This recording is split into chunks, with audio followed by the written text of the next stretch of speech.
Welcome to the Graduate Job Podcast, your home for weekly information and inspiration to help you get the graduate job of your dreams. Hello and welcome to the Graduate Job Podcast with your host, James Curran. The Graduate Job Podcast is your home for all things related to helping you on your journey to find that amazing job. Each episode I bring together the best minds in the industry, speaking to leading authors, graduate recruiters and career coaches who bring decades of experience into a bite-sized weekly 30-minute-ish show. Put simply, this is a show I wish I had when I graduated. Hello and welcome to the 126th episode of the UK's #1 careers podcast, and I've got a very special episode for you today. Joining me back on the show by popular demand is serial entrepreneur and author Michael Tefula, who discusses his book Graduate Entrepreneurship: How to Start Your Business After University. In the show today we discuss why university, or just after, is such a great time to start a business, and we also bust some of the key myths that might be holding you back from taking the plunge. We cover why it might cost you less than you think to start a business, why it's not about having a great idea, but why you should instead focus on solving people's problems. Finally, we delve into why graduate schemes will be so interested in any companies you do launch, and how to make the most of those transferable skills in graduate interviews. No matter what companies you're applying to, and even if you've never thought of starting your own business, this is an episode you won't want to miss. Now, the only link you need to remember from today is graduatejobpodcast.com/entrepreneurship, where you can find a full transcript and links to everything which we discuss. That's graduatejobpodcast.com/entrepreneurship. Before we start, a quick message from me. Have you got any interviews or assessment centres coming up? If you have, then make sure you get in touch for some expert interview coaching specifically tailored to the company and the role you're applying to. Competition, as you know, is more intense than ever before, and you can't afford to leave anything to chance. You wouldn't have a driving test without having lessons beforehand, so why would you want to go to an assessment centre without getting practice in first? You get one shot to impress, so get in touch with me at graduatejobpodcast.com/coaching and see how I can help. You'll be glad you did, but be quick though, as I only have a limited number of slots and they are filling up quickly. That's graduatejobpodcast.com/coaching. Right, with that said, let's jump in to my chat with Michael Tefula. A very warm welcome back to the show, Michael Tefula, who first appeared on the show nearly 5 years ago, back in episode 11. Michael, welcome back to the Graduate Job Podcast. James, thank you so much for having me back on the show. I can't believe it's been that long. Time has flown by. So listeners, if you've not checked out episode 11, where Michael took us through procrastination and how to overcome it, which is a really useful topic, especially as we're getting deep into application territory, and you need all your focus and attention to make sure you're putting in a good application. So you definitely go back and listen to that one. So Michael, it's been a busy 5 years for you. Do you want to fill us in on what you've been up to apart from writing Graduate Entrepreneurship, which we'll go through today? Absolutely, yeah, absolutely. I mean, it's quite incredible actually looking back on the last 5 years and realizing, it feels like it's gone by pretty quickly, but actually, there was quite a lot of activity between back then and now. And I guess when we last spoke, I was just sort of coming off the second book that I'd written, Student Procrastination, which was the Graduate Entrepreneurship, which we'll touch on in the podcast. But in the last couple of years, really, I've just been spending as much time learning more about entrepreneurship, learning how business works, working within businesses, working for a range of funds during that timeline, and ultimately I've landed off into a career as a venture capitalist. So someone who goes out to find amazing, incredible companies that are creating new products, mostly technology products, that we can bring to market by providing the capital that those companies need to grow and thrive. So it's been a great few years, but I'm sure lots more exciting things ahead and lots more to learn going ahead. No, definitely. And, you've got a practical knowledge of entrepreneurship, having founded plenty of small businesses yourself. So you know what's needed to get something off the ground. So you're well placed to offer advice, to listeners today. Absolutely, and it's great. I think entrepreneurship is a great mindset to have, not just when you're starting a company, but then actually also when you're working within other organizations. And I'm sure we'll be able to touch on some of these things later on. But I think one of the most interesting things I've come across is the fact that you can be entrepreneurially minded without necessarily having to start a company, and there's various sort of skill sets and processes and ways of thinking that can really help you be more entrepreneurial in everything that you do. Yeah, and let's jump straight into it then. So why is university or just after university a good time to start your own business?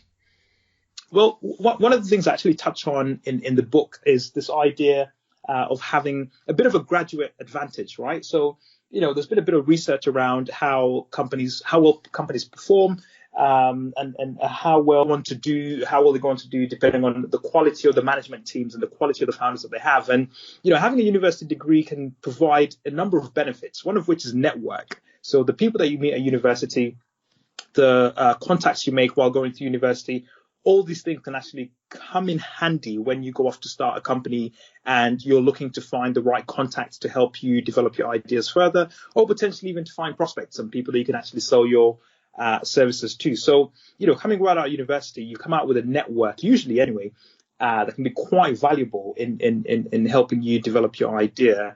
And also, actually, it's a pretty low risk time to actually go out and try something different. You haven't necessarily settled down, you haven't bought a house, you might not have kids yet, for example, and you just have a bit more freedom to actually go out and explore something that might be a little bit different. Yeah, and these things only get more difficult as you've got mortgages and kids and things like that, down the line. So yeah, definitely it is a good time. And I like to start in the book about how businesses started by university graduates on average make 20% higher revenue than a business started by a high school dropout. So that was, it just shows the difference that a university education does make when you start the business. Absolutely. And again, it's not so much about having a degree per se, but it's about having the right contacts, the right networks, having a bit of knowledge from the education that you've pursued, or having a bit more credibility when you go out to recruit people, or perhaps to network with organizations that you might be able to sell into if you're starting a business-to-business company. Let's start by thinking about some of the myths, because I'm sure some of the listeners are, at the back of their mind, they've maybe been thinking about, maybe I'd like to start a business, but there's some things that might be holding them back. So let's maybe you talk in the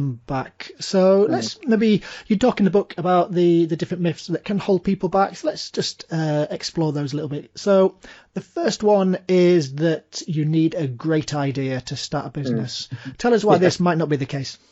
Yeah, I mean, this is a really interesting one because I think a lot of people are intimidated by entrepreneurship because they think that they have to come up with the perfect idea from the get-go.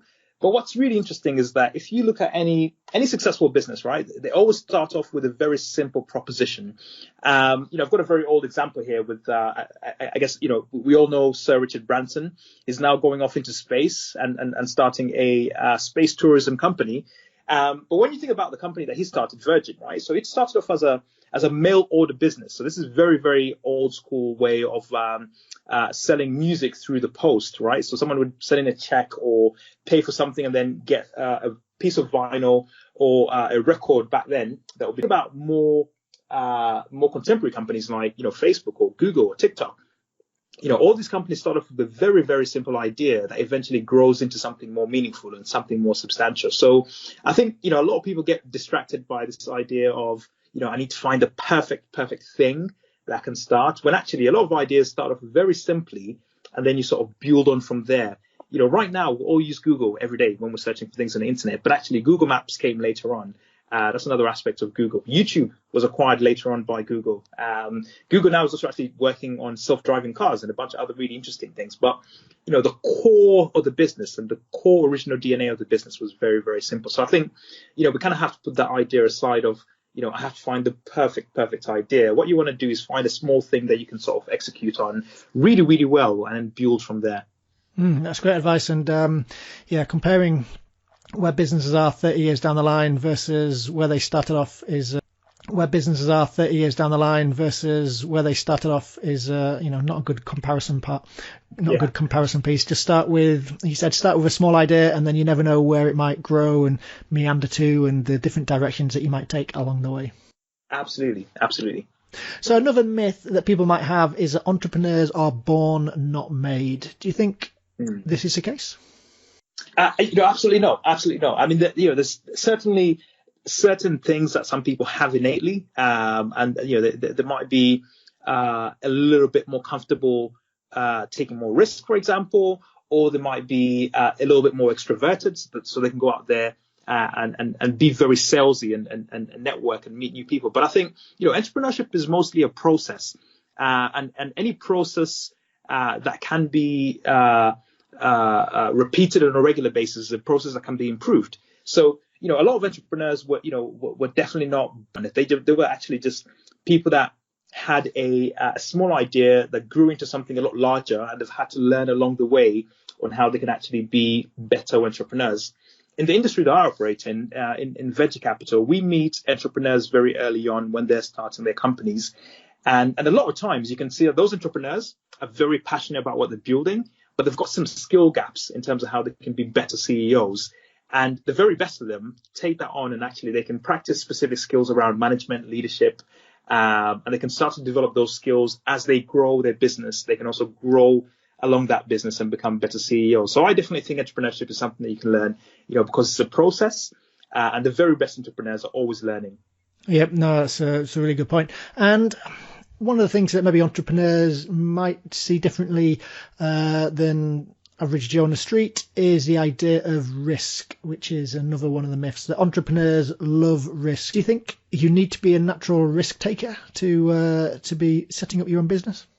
So not necessarily at all. I think what's very interesting about entrepreneurs and people who are very entrepreneurially minded, they find ways of identifying risks and end up and they then go on to actually mitigate for those risks. So that's one element of it. The other element of it is that they are typically very confident in their abilities to overcome challenges, that they don't necessarily see risks the same way that other people do. So if you have someone starting a company, for example, in a industry or market that they're not really familiar with, a really good entrepreneur will go out in a particular industry and speak to as many customers as possible, because they see that as a way of filling a gap in their knowledge, which other people might necessarily consider to be very risky. So, what's very typical of really good entrepreneurs is they find ways of mitigating those risks such that they're not as scary as it might be for other people, but they also actually have a lot of belief and self-confidence in themselves to go out and mitigate for these risks and find ways of overcoming some of these obstacles. Yep. And what about then building on risk is the commonly referred to stat that 9 out of 10 new businesses fail. Do you think this should be a reason to put people off? Yeah, no, that's another sort of curious number that, I always see, and people mention this a lot. It's sort of this thing that's very easy to remember, and, it's a bit of a soundbite. 9 out of 10 businesses fail. And actually, this conceals, or at least certainly doesn't reveal the nuance of some of these statistics. When I was looking at this, actually, and I was looking at a number of different studies, it turns out that actually about 1 in 6 companies fail within the first year. And then if you go over a long enough timeline, even, perhaps even after 5 or 6 years or so, you have about 30% of the companies operational. So that sort of stats that 9 out of 10 companies fail, it doesn't really take into account time. Are we looking at 6 months? Are we looking at 1 year? Are we looking at 10 years? We're looking at 20 years. And I think it's just a stat that puts off a lot of people when actually, it's not taking into account time. But then also actually every business is, it's in its own unique circumstance. There are certain things you can do to improve your prospects, and sort of touched on one of those things. If you're going into an industry that you don't really know a lot about, it helps if you can speak to as many people in that industry as possible. And there's a bunch of other things you can do to actually mitigate and minimize your risks of failure. And one of the things we'll touch upon later in the interview is just the skills that you're going to learn as an entrepreneur, which are going to be valuable in the job search. But yeah, they might fail. As you said, some businesses fail, but you're going to learn some amazing things, lots of skills that you just wouldn't learn otherwise. And it's going to be attractive to a recruiter further down the line. One final myth then, the myth of money. How true do you think it is that, you need money to start a business? Yeah, so that's again, going back to the idea of every business is a little bit different and everyone has a very unique circumstance. I think, sometimes there's an impression that you need a whole heap of money to be able to launch something. But in the industry that I work in, for example, in venture capital, we're investing in technology companies. There's a lot of tools out there that you can use to actually build an idea very, very cheaply and very quickly to test if it works. So, for example, if you are building a new app, you don't necessarily have to build the whole thing. You could simply put up a web page with a small box asking for people's email addresses and saying, hey, if you're interested in using this app, when it's launched. Yeah. You can then build up an invitation list that can validate there's a need for what you're building. So that's one way of starting something and testing it out without spending a lot of money. But of course, if we're looking at traditional businesses, let's say, for example, if you wanted to open a cafe or a restaurant, you don't necessarily have to get 30, 40 grand to open something substantial. You could start with a food store, for example, right? You could start with going to a food festival and having a very small kiosk where you can actually test out some of your products with early customers. So the principle behind this, the way of overcoming this myth that you need a lot of money is to actually start very small and look at ways in which you can actually test your idea without having to go out and spend a whole heap of money before you get started. No, definitely. And you mentioned tech there. You can, go to GoDaddy, Bluehost, whatever. You can sign up, get your own web domain for a couple of quid, and you can get it hosted for another couple of quid, and you've immediately got a shop front on the internet. A few pounds more, you can get some functionality to start selling things. It's all very easy and cheap to do. So for probably well under £100 investment, you could have a really snazzy website that would make people think that you maybe have more money than you actually do as a shop front to the world. So these things don't cost a lot of money or don't need to cost a lot of money. Absolutely. So, Michael, let's think then about putting ourselves in the position of a listener listening who wants to start their own business but doesn't really know where to start. They've got a few ideas, but they're not sure, which one might be the best one to go with. Where would you advise that what would you advise that they do process-wise? Well, one of the first things to appreciate, and, again, I guess entrepreneurship sometimes can be intimidating, quite come to grips with all the various things that you have to do as an entrepreneur. And by the way, there's a lot of things you have to do as an entrepreneur. You need to have a very generalized skill set to be able to do a bunch of different things. But I guess, and one of the reasons I actually wrote this book was to sort of make entrepreneurship less intimidating. And the way I do that in the book is by having sort of 3 different parts or 3 different big things to think about. The first thing to think about is sort of your mindset, generally how you approach a challenge and generally how you approach hard things. The second thing I talk about is sort of skills, specific tangible skills that you need to cultivate to become a better entrepreneur. The third thing I talk about is the process of entrepreneurship, and I'll be able to expand on this given the question you've shared, James. And the process part is really about finding a way of identifying opportunities, finding a way of evaluating those opportunities, and then finding a way of executing on those opportunities. Where do you start? Way of evaluating those opportunities and then finding a way of executing on those opportunities. Where do you start? Well, one of the best ways to start is not to come up with an idea, but to find a useful, or at least to find a problem to solve in a useful way. There's a great investor called Paul Graham who has a fantastic blog post about this actually. And he talks about, you don't want to go out there coming up with business ideas when you're trying to start a company. You want to find an interesting problem to solve. And there's lots of different things you can do to try and encourage that sort of mindset.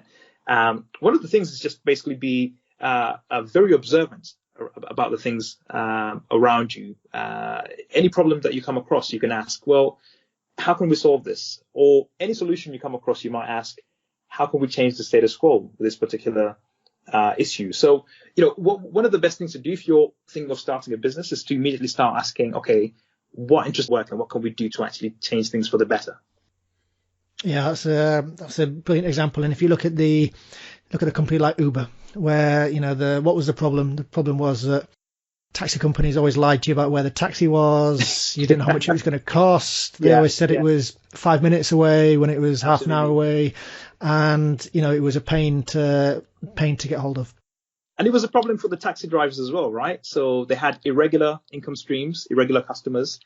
Some customers would run off without paying. Yep.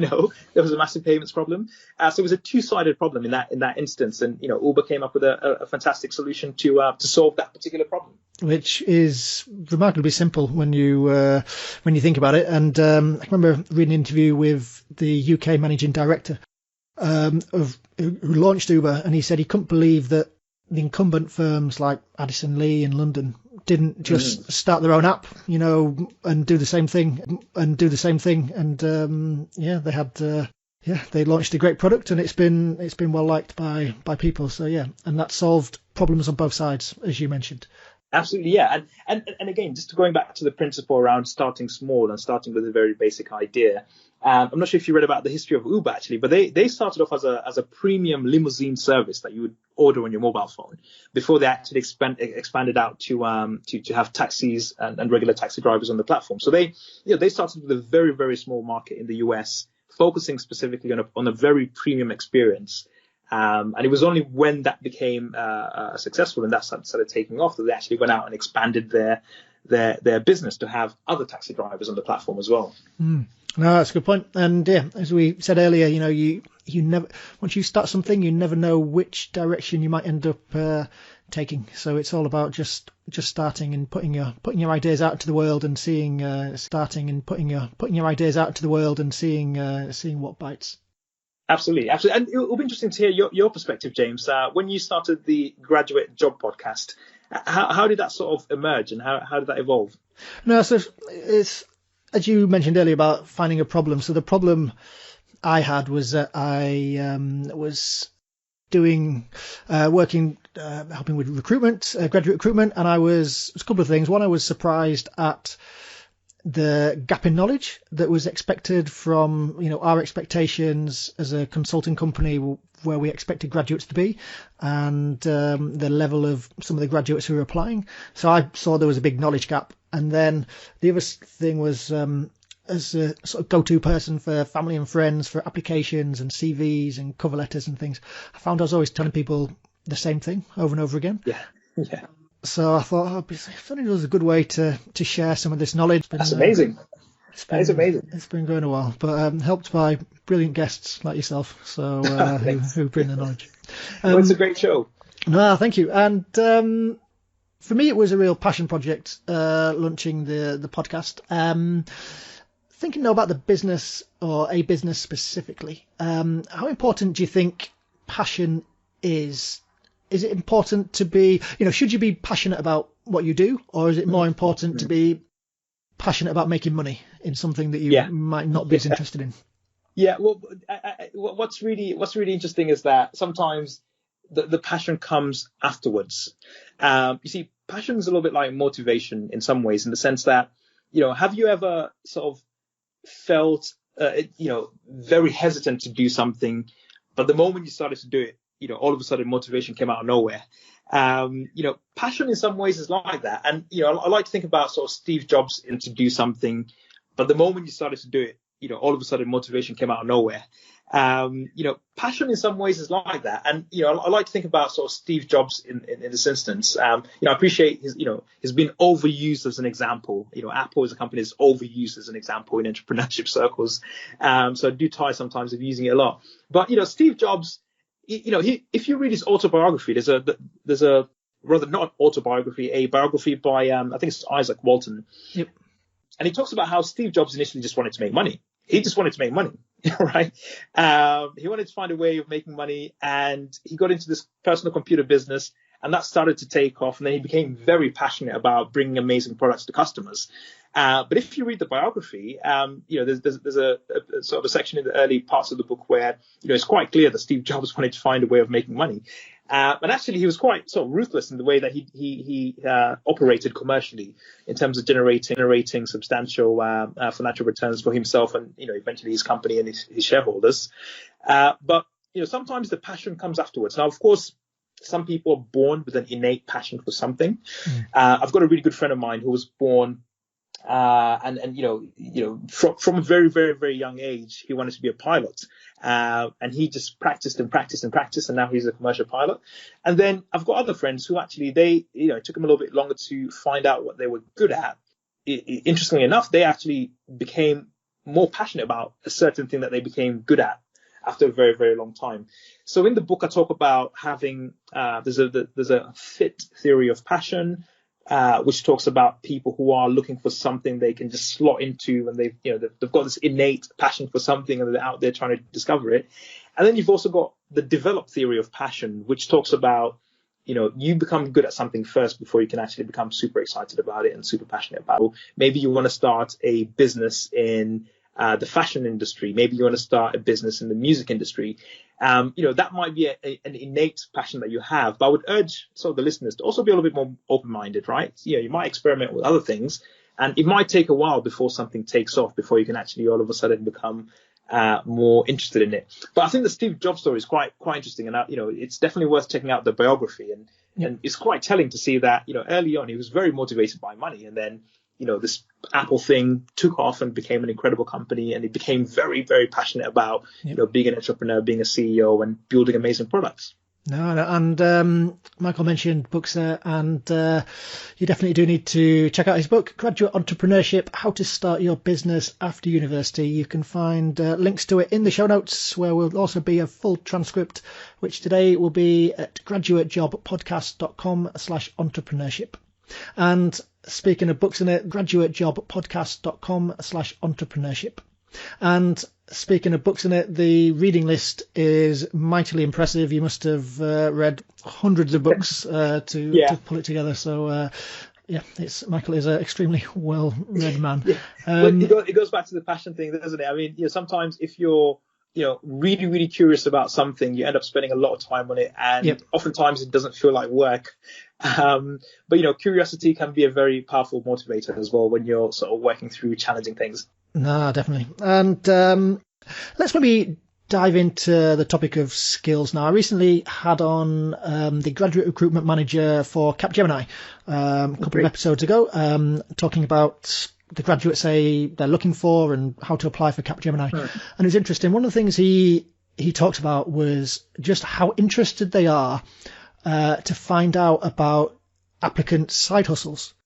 So whereas some listeners might think they need to sort of shy away from that, at Capgemini, they were really interested. They wanted to know if you've started a business. They want to know if you've still got a business, because they see the benefit that you bring as a candidate, having done these things, having started your business.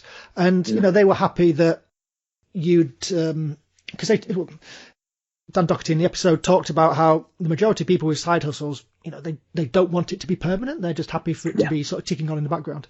But Capgemini, they really saw the benefit of what you could bring from starting a side hustle. In your experience, do you think side hustle or having a side hustle is a good way for a listener to maybe get introduced to graduate entrepreneurship and starting their own business? Yeah, I think that's a really, in fact, it's great to hear that some recruiters and some companies are very open-minded about this. I think, anything that can cultivate an entrepreneurial mindset, can be a very, very, and making yourself more useful to other people, right? What is career success? Career success is having someone who's very useful to other people, right? So I think, side hustles, maybe we can find another name for it at some point. But, it's a way of cultivating key entrepreneurial skills, right? Because if you're doing something on the side, whether it's a podcast, whether it's a newsletter, whether it's a YouTube channel, whether it's a food business, you're thinking about strategy. How do you create an advantage for yourself? You're thinking about branding. How do you make something that's memorable and easy to remember and easy to associate with? You're thinking about sales. How do you convince people to part with their money so they can get value out of what you're producing. You think about marketing, right? How do you attract and retain customers? All these skills are actually very, very important, regardless of what career you pursue.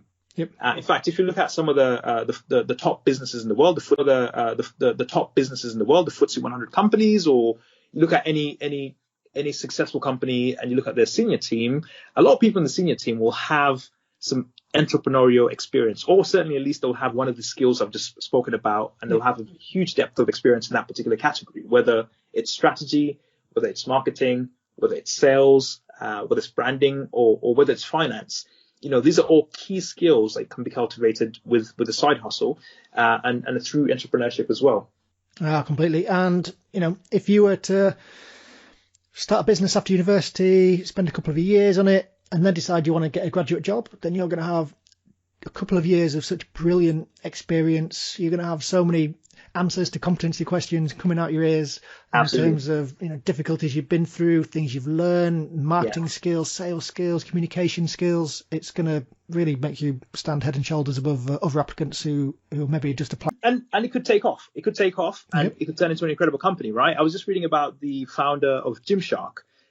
He started it as a side hustle, and fortunately for him, it just took off amazingly well, and now it's a $1 billion business, right? So that started as a side hustle and grew into something incredibly successful. But of course, entrepreneurship is very hard, and starting something new can be challenging.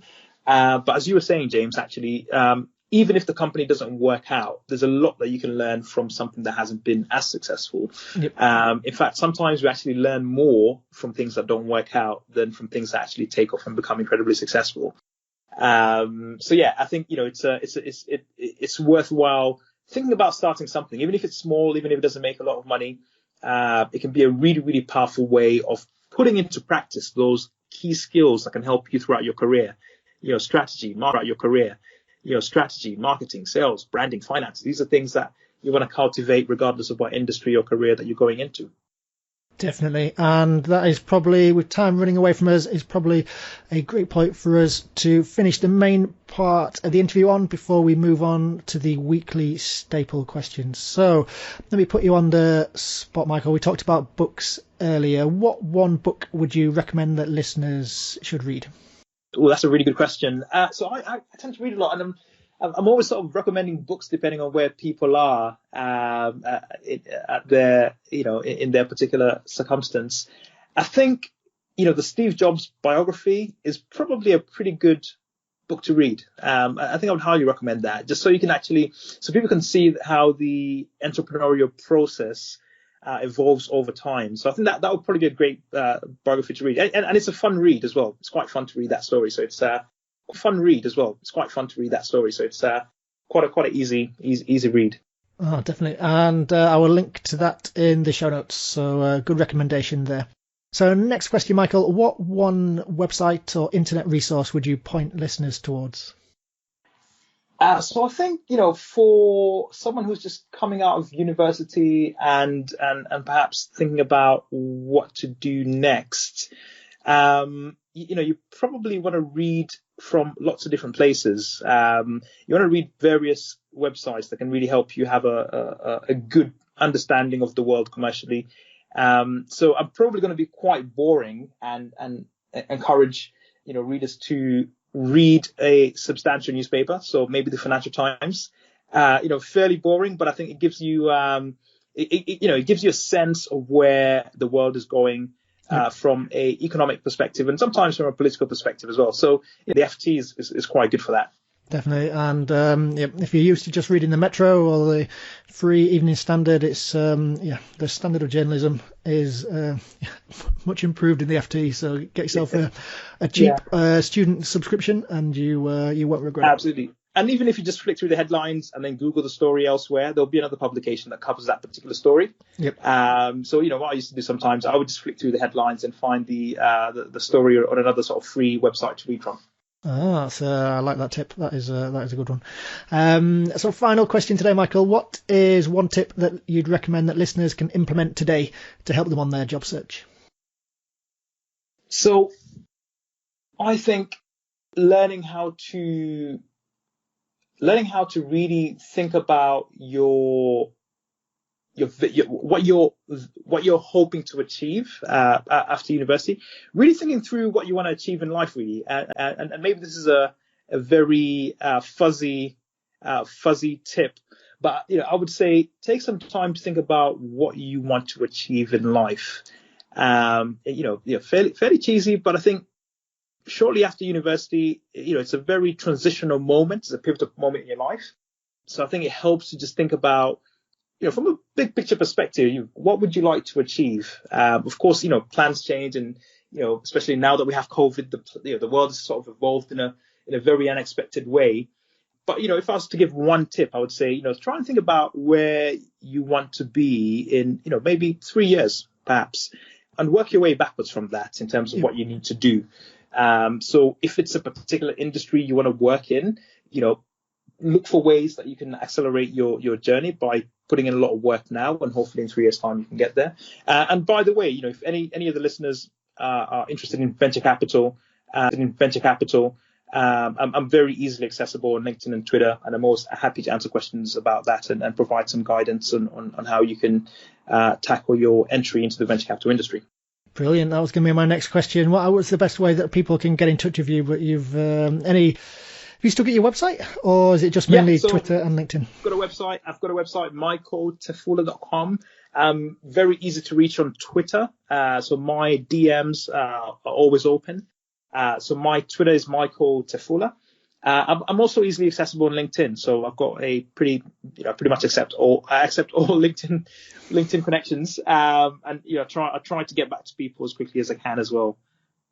Excellent. And I have to say, Michael is a really insightful person to follow on Twitter. He's always posting interesting articles. So especially if you're interested in the world of venture capital, there's lots of really interesting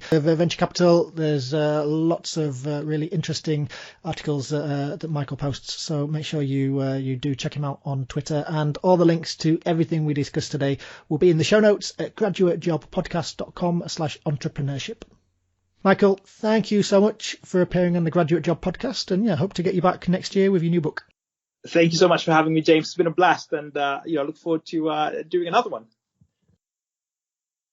Many thanks again to the brilliant Michael Tefula for coming back on the show and sharing his insights. Isn't he a superstar? Of course, this podcast, as you can tell by the name, is dedicated to helping you find your dream graduate job. But a graduate job and working for someone else isn't going to be right for everybody. And in that case, starting your own business could be the way to go. And as we said during the episode, it doesn't have to be an all or nothing affair. You can start small and see where it goes. Start a little passion project on the side like I did with the podcast and see where it ends up. The skills you will develop on the way will impress recruiters no matter what type of companies you decide to apply to. And you never know, you might even end up with the next big thing on your hands. Now don't forget, no matter where you are on your job search, I am here and able to help. Whether it's one-on-one, one-off coaching to get you prepped for an assessment centre, practice mock group exercises, through to my flagship howtogetagraduatejob.com online course, I've got something for you.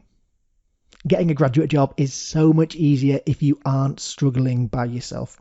I've helped coach hundreds of people to get the graduate job of their dreams, and I'll be able to do the same for you. So check out graduatejobpodcast.com/entrepreneurship, where you can find links to my coaching, the online course, and how you can book on upcoming mock group exercises. Don't be a stranger and make sure you do get in touch. And also, a final request from me, if you've enjoyed the show today, please can you like and leave me a review wherever you downloaded it. It helps to keep me high in the rankings and for people to find the show, and I will be forever grateful. So that is everything from this week. Join me in 2 weeks' time on Sunday when I have the brilliant Bruce Tulgan on the show. It's a goodie. I hope you enjoy the show today. More important,